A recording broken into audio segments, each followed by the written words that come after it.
Crime lord pretends to be ordinary businessman to win over a simple woman. Hey there, I'm Alex, your guide through today's extraordinary tale on Hearts of Crime. What you're about to witness is a story of passion and danger that will keep you on the edge of your seat. Trust me, when I say the twist at the end will leave you absolutely speechless. If you enjoy these forbidden love stories, please hit that like button and drop a comment below sharing your thoughts. Make sure to subscribe and turn on notifications so you never miss our daily uploads of these incredible stories. Stay with me until the very end. I promise the conclusion will shock you in ways you can't imagine.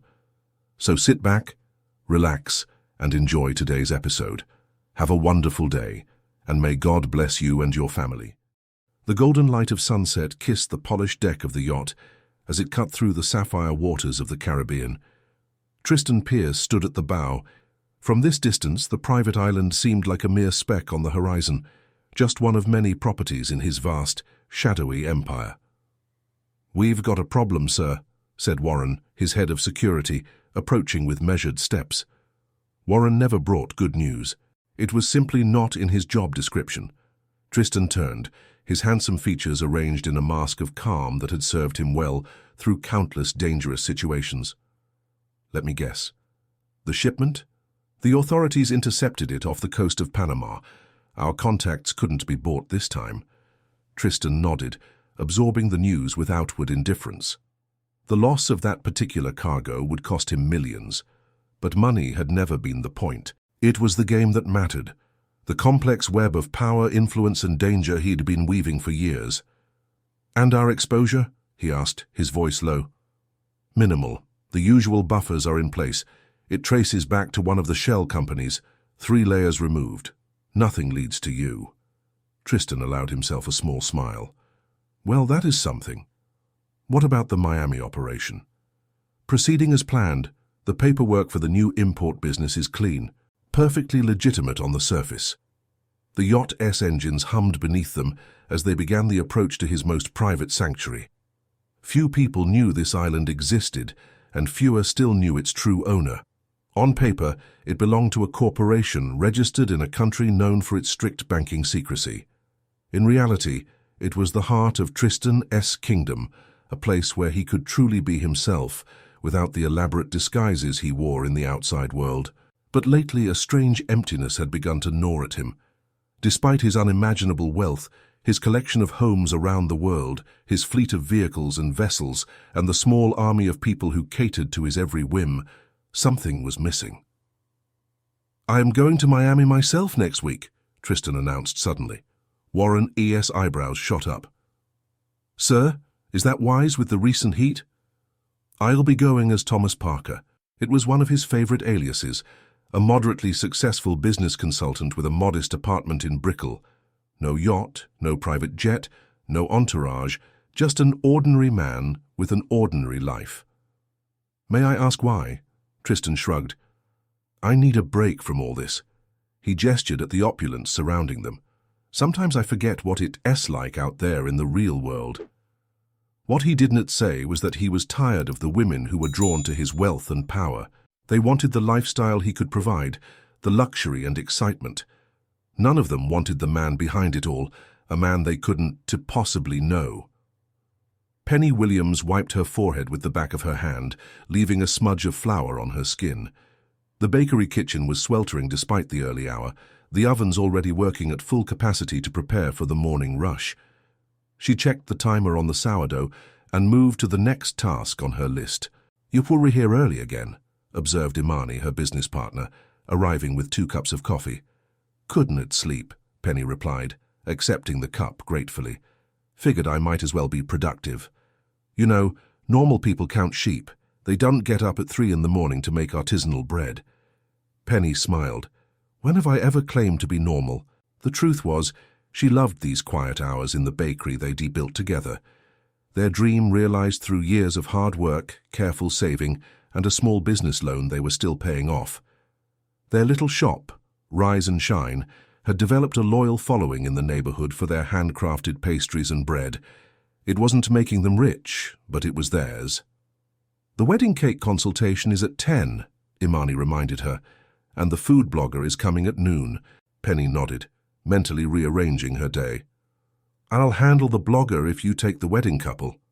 Deal. By 9, the shop was bustling with their morning regulars, office workers grabbing breakfast, mothers with young children in tow, and the elderly couple who came every day for coffee and conversation. Penny moved between the kitchen and the front, helping where needed, exchanging friendly words with customers she knew by name. It was during one of these transitions that she first saw him.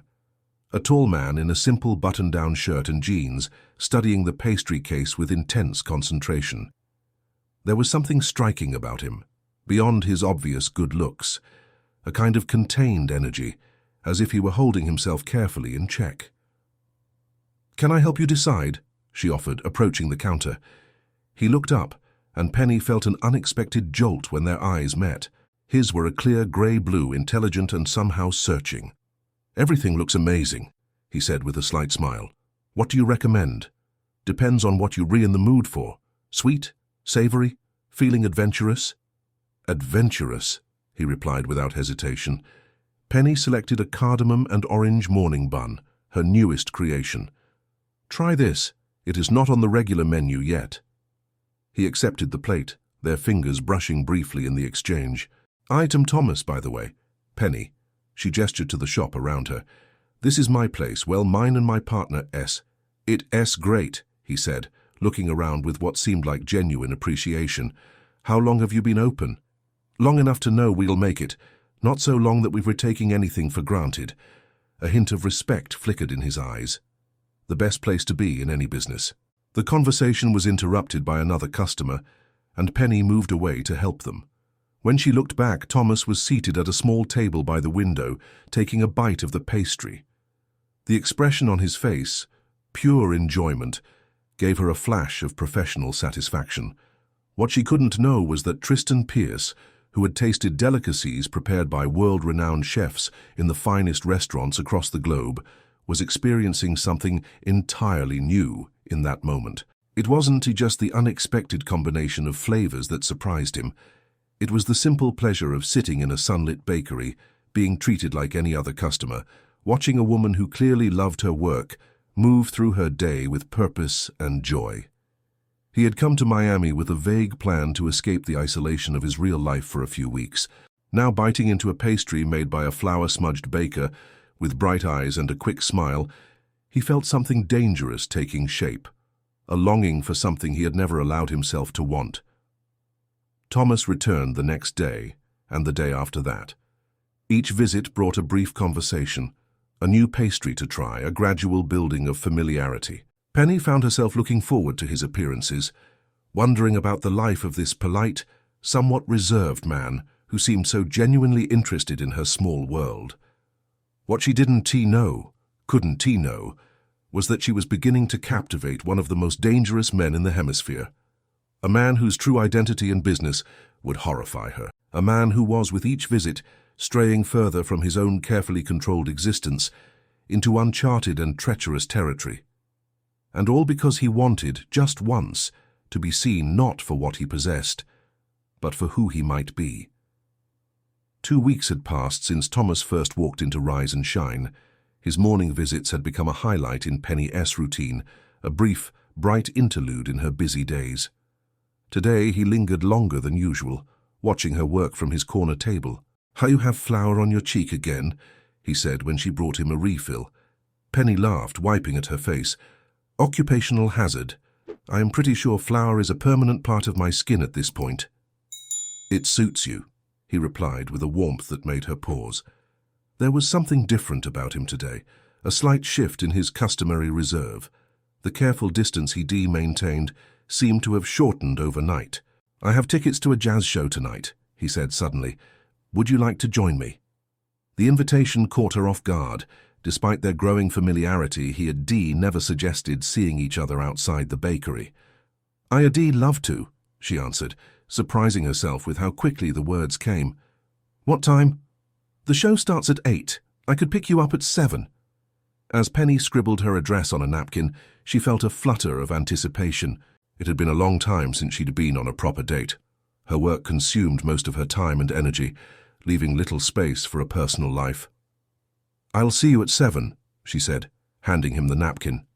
He folded it carefully and tucked it into his pocket, the simple gesture somehow deliberate, as if her address was something to be protected. In his temporary apartment, Tristan stared at his reflection in the bathroom mirror. The face looking back at him belonged to Thomas Parker.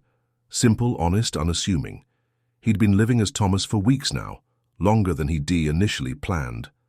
The luxurious trappings of his real life seemed increasingly distant, like artifacts from another time.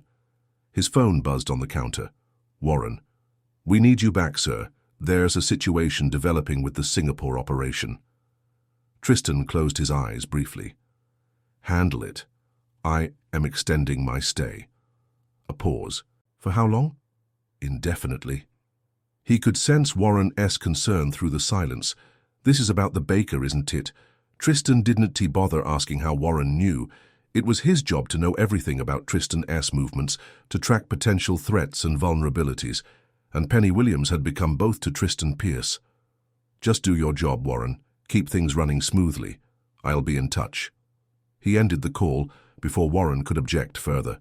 Looking down at his hands, he noticed a callus forming on his palm from helping Penny move bags of flour the day before. A small mark of honest work. How strange that he found himself proud of it. The jazz club was intimate and warmly lit, the kind of place where the music enveloped you completely. Penny felt Thomas watching her as she swayed gently to the saxophone's mournful cry. "You're beautiful," he said quietly, his words almost lost in the music. She turned to him, caught by the intensity in his eyes. There was an undercurrent there she couldn't quite name, a depth of feeling that seemed at odds with their relatively brief acquaintance. "So are you," she replied, surprising herself with her boldness. His smile transformed his face, erasing the shadow of seriousness that often lingered there. "I don't think anyone else ever called me beautiful before." Then they were in tea, looking properly. The evening unfolded like a dream, wrapped in music and conversation that flowed effortlessly from topic to topic. Thomas spoke of his travels, describing cities and landscapes with such vivid detail that she could almost see them. But Penny noticed he rarely mentioned people, friends, family, colleagues. His past seemed curiously empty of connections. "What about you?" he asked as they walked along the waterfront after the show. "Have you always wanted to be a baker?" Penny shook her head. "I was going to be a botanist. I was fascinated by plants, how they adapt, how they survive in the harshest conditions. What changed? My parents got sick. Taking care of them used up my college fund. After they were gone, I needed to make a living." She shrugged, the old pain dulled by time. "Imani and I had always baked together to deal with stress. Turning it into a business just made sense." Thomas was quiet for a moment. "But I'm sorry about your parents. It was a long time ago." She looked out at the dark water, glittering with reflected city lights. "Bread is a bit like botany anyway. It is alive. Yeast is a living organism. There is something miraculous about the whole process. The way you talk about your work," he hesitated, "it is rare to meet someone who genuinely loves what they do." "Donna to you?" she asked. A shadow crossed his face. "My work is complicated. Business consulting sounds straightforward enough." His lips curved in what might have been a smile or a grimace. "On paper, yes. The reality is messier." They reached a bench overlooking the bay, and Penny sat down, suddenly aware of how comfortable she felt in his presence. There was something both exciting and soothing about Thomas, a contradictory mix of intensity and calm that drew her in. "Tell me something true," she said impulsively. "Something real about yourself." Thomas went still beside her, so still she wondered if he'd even heard her. When he finally spoke, his voice was low. "I am lonely," he said simply. "I have been for a very long time." The raw honesty of the admission touched something in Penny. She reached for his hand in the darkness, her fingers finding his. "Not tonight," she whispered. Their first kiss happened on Penny's doorstep, beneath the soft glow of her porch light. It began tentatively, a question asked and answered without words, then deepened into something that left them both breathless. "Would you like to come in?" she asked, when they finally pulled apart. The conflict that crossed his face was almost painful to witness. "I should go," he said reluctantly. Early meeting tomorrow. Penny nodded, trying to hide her disappointment. Another time, then. Definitely. He brushed a strand of hair from her face, his touch lingering. Good night, Penny. She watched him walk to his car, struck by the strange feeling that he was fighting some internal battle she couldn't begin to understand. In the weeks that followed, Thomas became a fixed part of Penny's life. They explored Miami together, finding hidden restaurants and quiet spots away from the tourist crowds. He helped out at the bakery, proving surprisingly adept at manual tasks. Customers began to recognize him, treating him like a fixture of the place. For Tristan, it was like living someone else's life, someone better, simpler, more deserving of a woman like Penny. Each morning he woke up in his modest apartment. He made a conscious choice to continue the deception for one more day. Just one more day of being Thomas Parker. But the two worlds couldn't remain separate forever. The first crack appeared on an ordinary Tuesday. Penny was showing Thomas a new technique for laminating dough when the bakery's front door chimed. She looked up to greet the customer and found herself facing a tall, broad-shouldered man with a military bearing. "Welcome to Rise and Shine," she said cheerfully. "What can I get you?" The man barely glanced at her. His attention was fixed on Thomas, who had gone rigid beside her. "I need a word," the stranger said. "It is urgent." Thomas wiped his flour-covered hands on a towel, his face expressionless. "Excuse me for a moment," he told Penny. She watched through the front window as the two men stood on the sidewalk, engaged in what appeared to be an intense conversation. Thomas's face grew darker with each passing moment, his posture shifting subtly until he seemed like a different person altogether, harder, more commanding. "Everything okay?" she asked when he returned. "Fine." His smile didn't reach his eyes. "Just a work issue that needs attention. I'm afraid I have to go." "Anything I can help with?" He shook his head. "Not this time. I'll call you later." The kiss he gave her was distracted, his mind clearly elsewhere. As he left with the stranger, Penny felt a chill of premonition. Something had shifted between them, and she didn't understand why. "They found one of our tunnels," Warren explained as they drove. "Border Patrol has increased surveillance. We need to suspend operations immediately." Tristan stared out the window, watching the familiar streets of Penny's neighborhood recede. "How exposed are we? The tunnel itself is clean, no markings, no connections to any of our entities, but 3 of our people were taken into custody. If they talk, they won T." Tristan's voice was cold. "Make sure of it." Warren nodded grimly. "We've already begun containment procedures, but there has more. The Colombians are getting nervous. They want a face-to-face. Set it up. It would mean leaving Miami." Tristan closed his eyes briefly.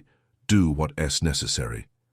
As Warren outlined the contingency plans, Tristan felt himself slipping back into his real identity, back into the man he'd been trying to escape, the man Penny could never know. His phone lit up with a message from her. "Everything all right?" He stared at the screen, unable to find the right words to respond. What could he possibly say?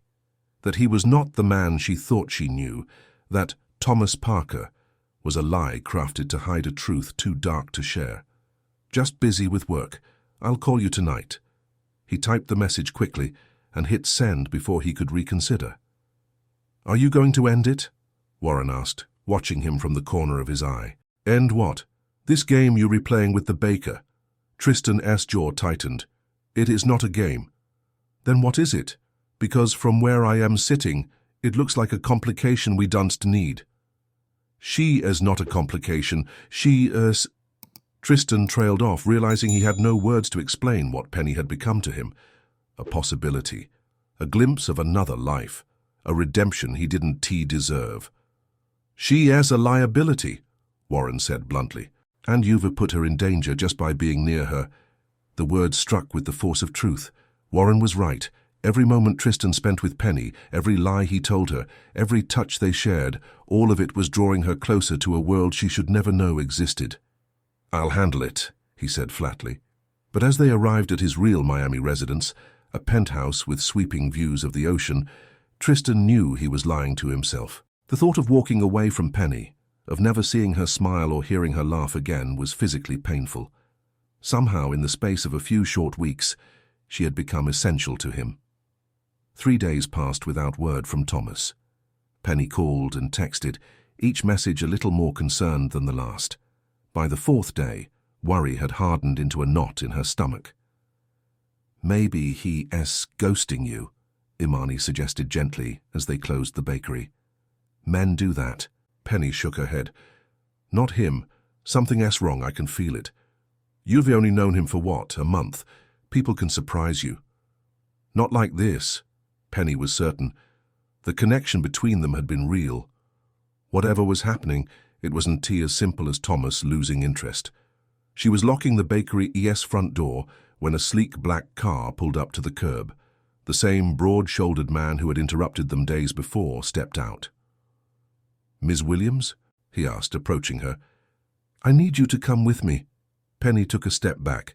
"I'm not going anywhere with you. Who are you?" "My name is Warren. I work for Thomas." He glanced around the quiet street. "He asked me to bring you to him." "Then why didn't he come himself or call me?" "He can't. It is complicated." Warren's expression softened slightly.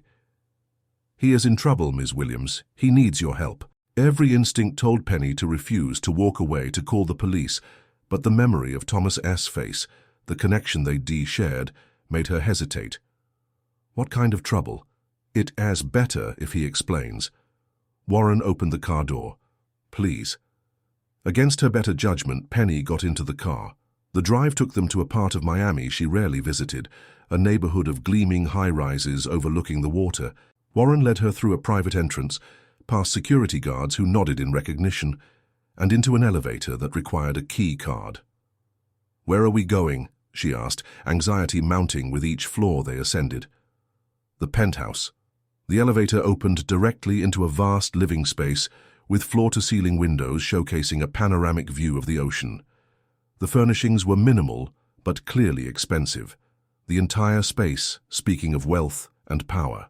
"Wait here," Warren said, then disappeared down a hallway. Penny stood frozen in the center of the room, trying to make sense of her surroundings. How was this connected to Thomas, the business consultant who wore the same 2 button-down shirts in rotation, who drove a modest sedan, who lived in a regular apartment in Brickell? Penny. She turned at the sound of his voice. Thomas stood in the doorway, but not quite Thomas. His casual clothes had been replaced by a tailored suit that transformed his appearance. His posture, his bearing, even the way he held his head, all subtly different. "What is going on?" she asked, her voice barely above a whisper. "Whose place is this?" He moved toward her slowly, as if afraid she might bolt. "It's mine."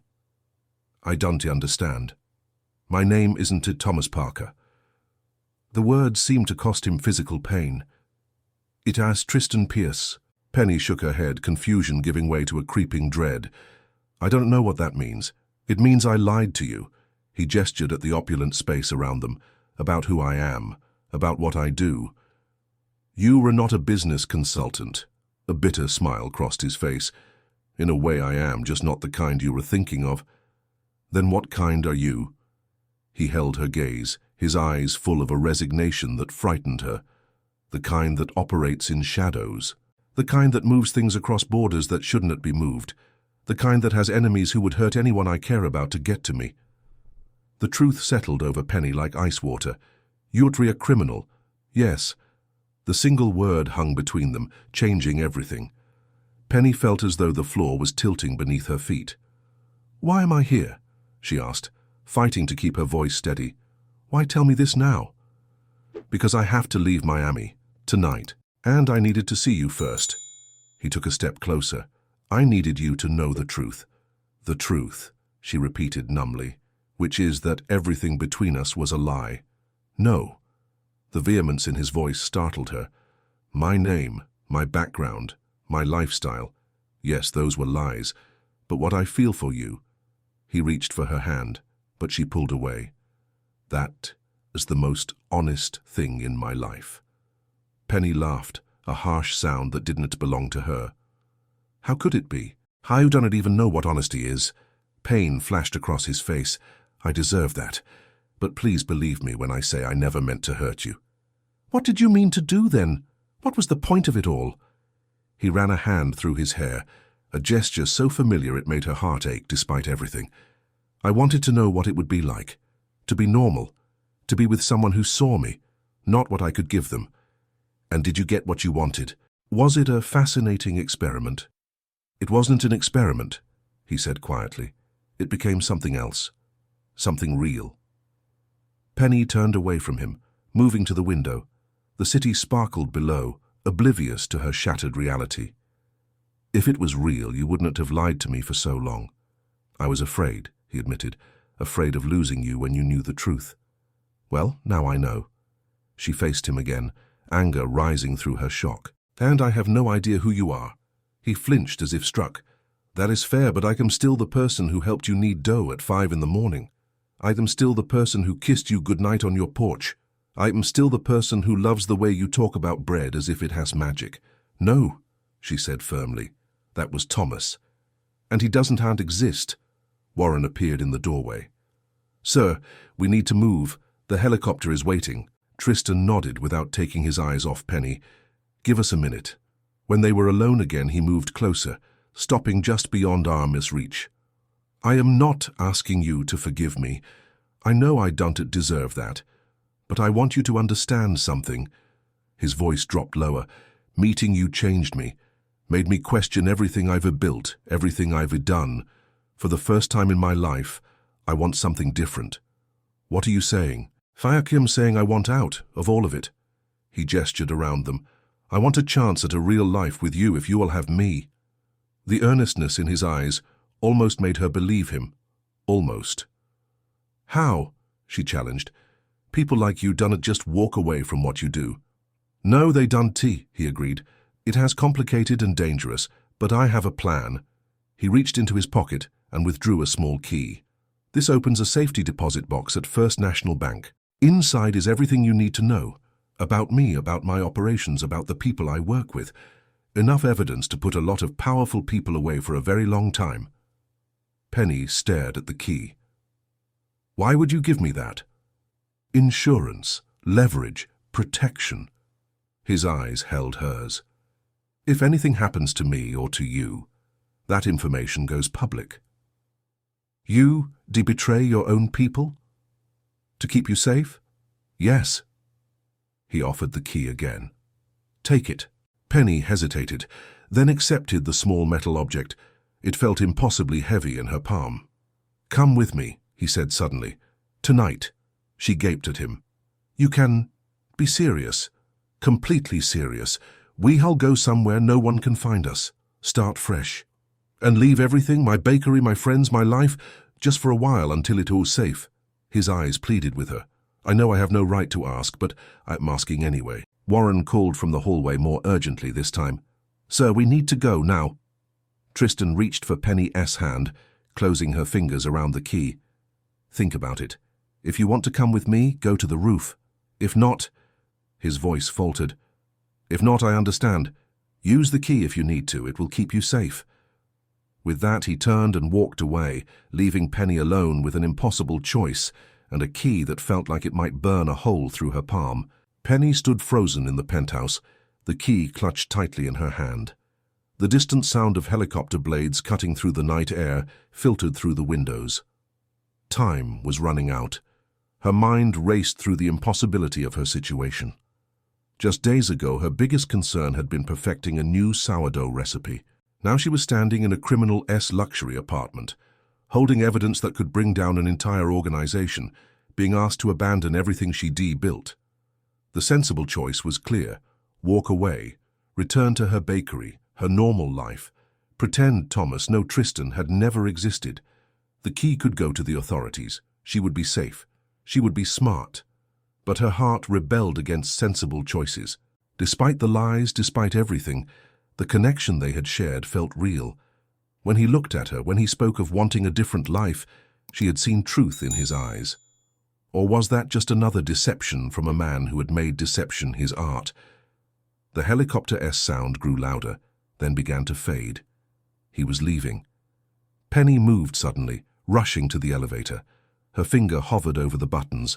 Lobby or roof? Safety or risk? the familiar or the unknown. She pressed the button for the roof. The wind whipped her hair as she stepped onto the helipad. The sleek black helicopter was already lifting off, its skids leaving the concrete. Penny ran forward, waving her arms desperately, knowing she was too late. But then the aircraft paused, hovering above the building. Tristan's face appeared in the window, his expression shifting from shock to hope. The helicopter slowly descended again, touching down on the pad. The door slid open, and he was there, reaching for her hand. "You came," he said, his voice barely audible over the roar of the rotors. "I don't know if this is the bravest thing I've ever done or the stupidest," she replied, taking his hand. He pulled her aboard, closing the door behind her. The interior was plush and surprisingly quiet once sealed. "Probably both," he admitted, helping her strap in. "But I promise you one, to regret it."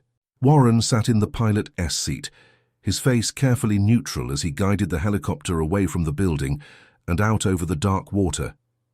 Penny watched Miami's lights recede, a pang of loss hitting her as she thought of Imani waking up tomorrow to find her gone. "I need to call my business partner," she said. "She'll be worried." Tristan hesitated. "Phones can be traced. We need to be careful." To just disappear without a word. Imani deserves better than that." His expression softened. "You were right. We'll find a secure way for you to contact her, I promise." Penny leaned back in her seat, the reality of what she'd done beginning to sink in. "Where are we going?" "For now, to a private airstrip outside the city. From there—" He took her hand. "Do you trust me?" She looked into his eyes, the eyes of a man who had lied to her from the moment they met, yet who now seemed more honest than ever before.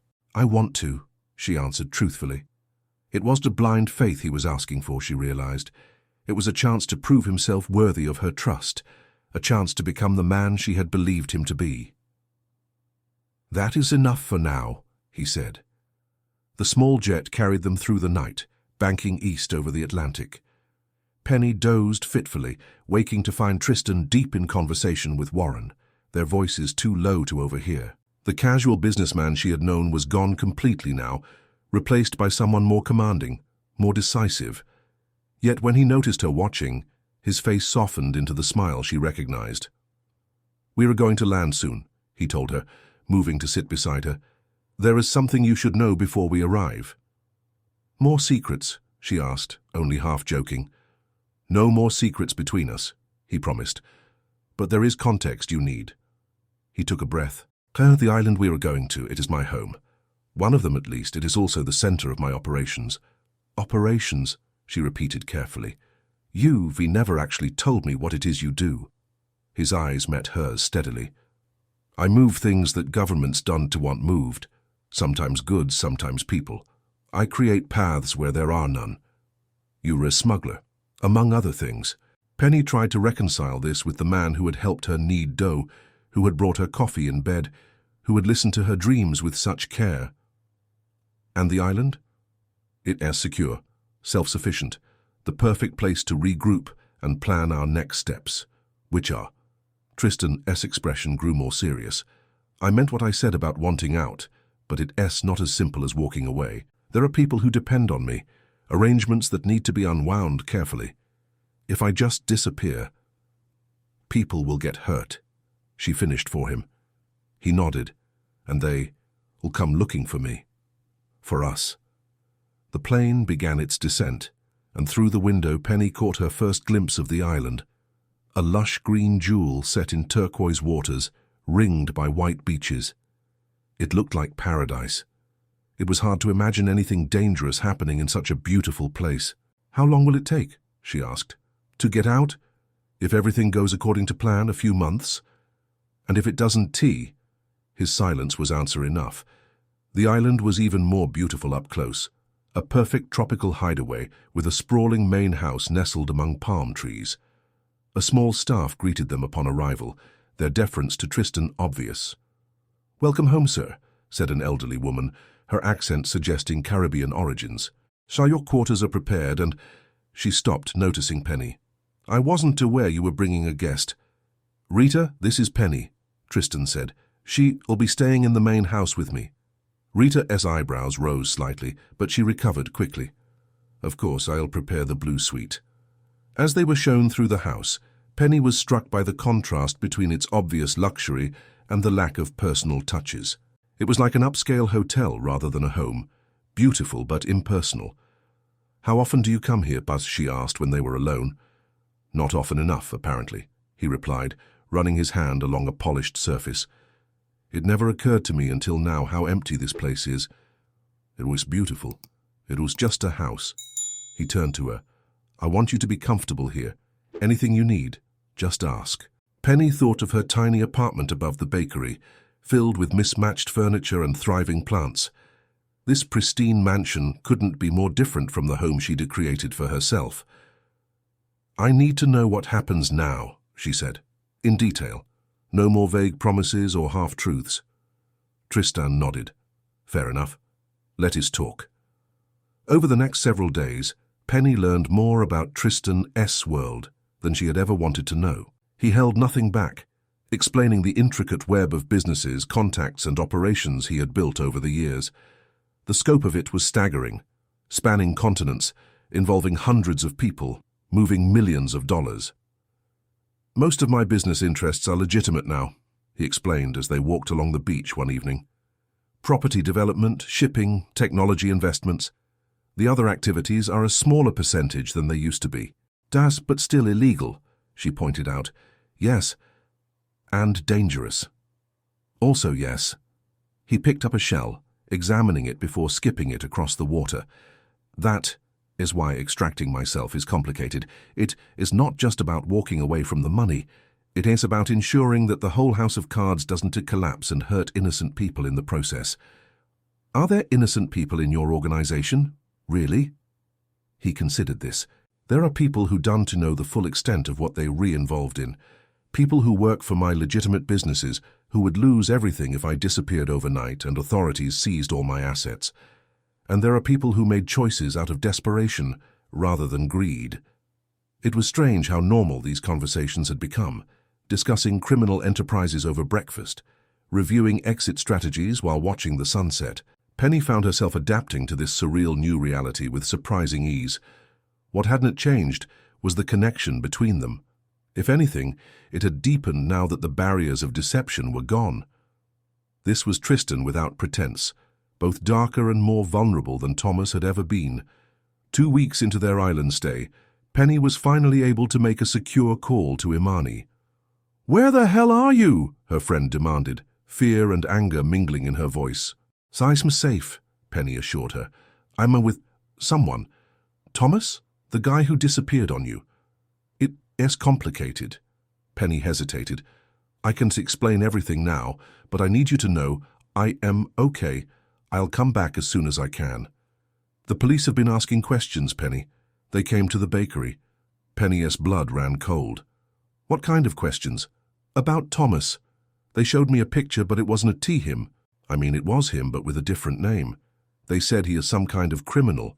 Tristan had warned her this might happen. The authorities closing in was part of why they left so suddenly." "Listen to me, Imani. Tell them the truth, that I was seeing him casually and I don't know where he is now. Don't mention this call. Are you in trouble? Do you need help?" "No," Penny said firmly. "I made a choice. I just need time." After the call, she found Tristan in his study, bent over a laptop. His face was drawn with tension. "The police are looking for you," she said without preamble. "They came to the bakery." He didn't seem surprised. "It was inevitable. That is why we left when we did. They showed Imani your picture." "But not yours." She shook her head. "Not yet, at least. They don't seem to know I am with you." Relief flickered across his face. "Good. That gives us more time." "Time for what exactly?" "It has been 2 weeks and I still don't see a clear plan for how this ends." Tristan closed the laptop. "I am liquidating assets, transferring funds through untraceable channels, creating new identities that can be connected to Tristan Pierce. It is happening, Penny. It is just not instant." "And what about the people hunting you? Your competitors, your partners? Will they just let you walk away?" "That is what the insurance is for. He gestured to the safe in the corner of the room.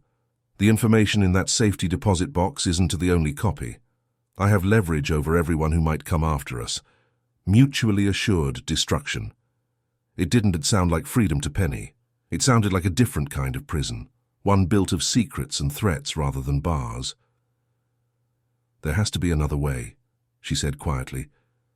The breakthrough came a month into their island exile. Penny was sitting on the terrace, sketching designs for a bakery, a habit she'd developed to feel connected to her old life, when Tristan approached with unusual excitement. "I've found our way out," he announced, sitting beside her. "What do you mean?" "A complete exit, clean, legitimate, permanent." His eyes were bright with possibility. "What if I turned everything over to the authorities, voluntarily?" Penny stared at him. "You'd go to prison." "Not necessarily. Not if I negotiate properly." He leaned forward. "I have information that governments want, about trafficking routes, corruption in border control, weaknesses in security systems. I know things that could help them close loopholes that people like me exploit." "You'd betray your entire industry? Everyone you'd worked with?" "I'd help stop activities that hurt people," he corrected gently.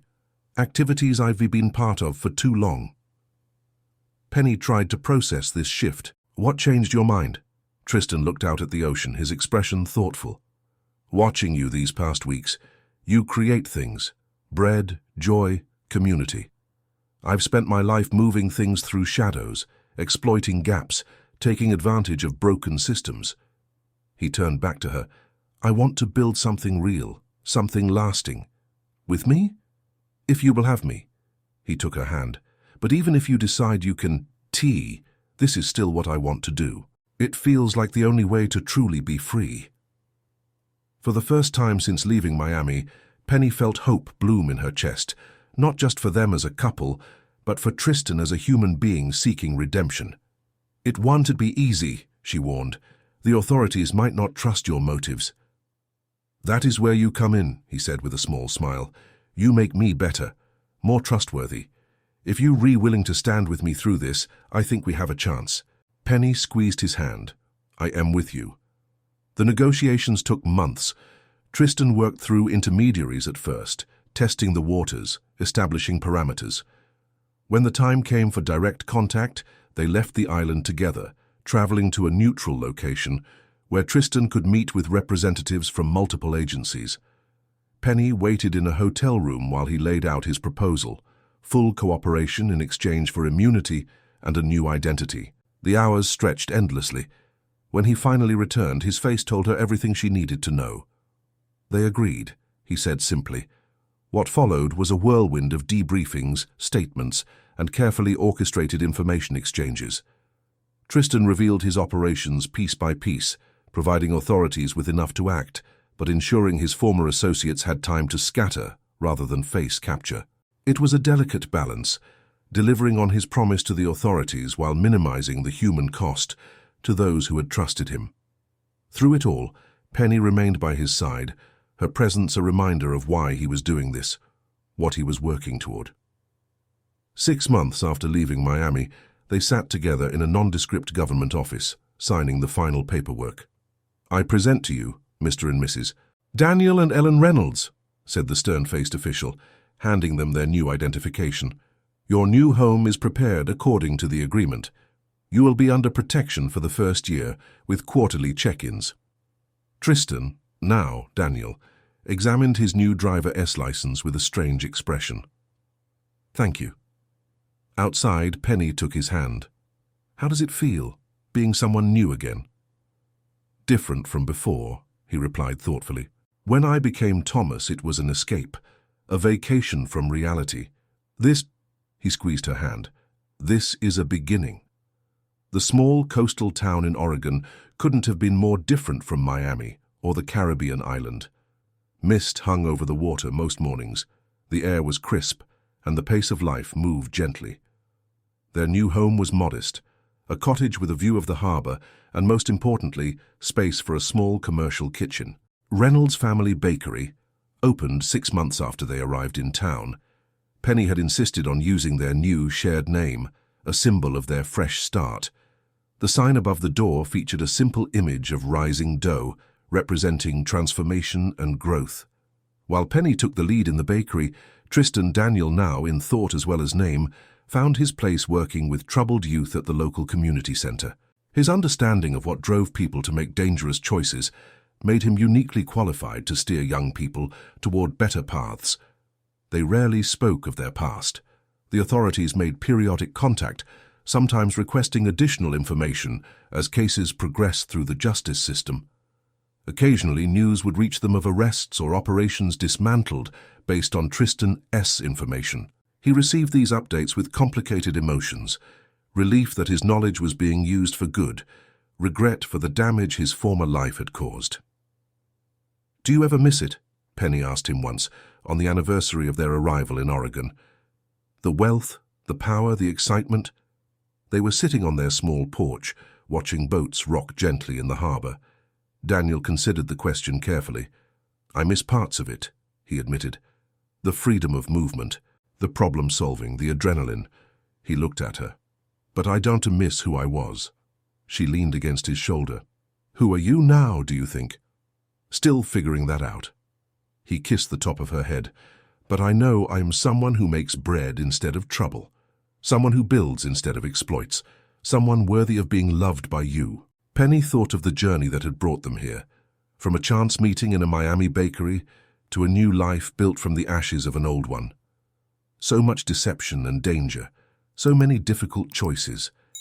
And yet, sitting here in the gathering dusk with her hand in his, it felt right. Not perfect, not fairy tale, but real. The bakery thrived as months turned into years. They became fixtures in the community, the couple with the amazing bread and the mysterious past they never discussed. If anyone in town connected them to news stories about dismantled trafficking networks or a vanished criminal kingpin, they kept it to themselves. Their cottage expanded to include a nursery when their daughter arrived, a tiny, perfect being who knew nothing of private islands or safety deposit boxes full of dangerous secrets. To her, they were simply mom and dad, bakers of the best cookies in town, tellers of slightly sanitized bedtime stories. On a bright autumn morning, nearly 5 years after leaving Miami, Penny was arranging the day's pastries in the display case when the bell above the shop door jingled. She looked up with her customary smile, then froze. Imani stood in the doorway, older but instantly recognizable. "I knew it," her former partner said softly. "When I saw the article about Reynolds Family Bakery winning that regional award, something about the sourdough technique just screamed Penny Williams." Penny's heart pounded in her chest. She hadn't spoken to Imani since that brief phone call from the island. The bakery in Miami had been sold, the proceeds transferred to Imani through intermediaries. A clean break, the authorities had insisted. Safer for everyone. "How did you find me?" she managed to ask. "I'm a pretty good detective when properly motivated." Imani stepped further into the shop, looking around appreciatively. "Nice place." "Thank you." Penny came around the counter, hesitating before embracing her old friend. "I am sorry for disappearing like that. For everything." Imani returned the hug tightly. "I was angry for a long time, worried too, but mostly I just missed you." The door to the back room swung open, and Daniel appeared, their daughter perched on his hip. He stopped short at the sight of Imani, alarm flashing briefly in his eyes before recognition set in. "Hello?" he said cautiously. Imani studied him, her expression unreadable. "So you re the man who stole my business partner." "I prefer to think of it as liberating her entrepreneurial spirit in a new market," he replied, with a hint of his old charm. Imani's serious expression cracked into a reluctant smile. "You're still trouble, aren't you? Just a different kind." "He is working on it," Penny said, taking her daughter from Daniel's arms. "Imani, meet Rose, our daughter." As Imani cooed over the child, Daniel caught Penny's eye with a silent question. She nodded slightly. It was time. They closed the bakery early that day. Over coffee and fresh bread in their cottage living room, they told Imani their story. The full, unvarnished truth. The deception, the danger, the choice to leave everything behind. The long road to redemption. "So you in witness protection?" Imani asked when they finished. Not officially, not anymore, Daniel explained. But we maintain the new identities for safety. There are still people out there who would hold a grudge. And you be happy, really happy. Penny looked around their modest home, at her daughter playing with blocks on the rug, at the man who had once commanded an empire and now volunteered at the community center and kneaded dough each morning before dawn. Yes, she said simply, we are. Later, after Imani had checked into the local inn with a promise to stay a few days, Daniel and Penny stood on their porch watching the sunset over the harbor. Are you okay with her knowing? He asked. Shy is it with the past coming back like that? Penny considered the question. I think so. It feels like closing a circle somehow. She leaned against him. Our life now is solid enough to withstand a few echoes from before. It took risk to build this, he observed. You taking a chance on Thomas, me letting go of Tristan, both of us jumping into the unknown. The best things usually do require risk, she replied. Like good bread, you have to trust the process, even when it seems like nothing else happening. He laughed softly. Always back to bread with you. It has a metaphor that works. She turned in his arms to face him. Transformation, patience, the alchemy of becoming something new. As the light faded and the first stars appeared, they stood together, holding the present moment between them. A life built one honest day at a time, rising slowly like bread from the ashes of what came before. Wow, I told you that ending would be unexpected. If you enjoyed this story, please give this video a thumbs up and share your reactions in the comments. Don't forget to subscribe to Hearts of Crime for more captivating stories, just like this one every single day. Click on the video appearing on your screen right now for another incredible tale of love in the criminal underworld. Thank you for watching until the end. May God bless you and your family, and I'll see you in the next video.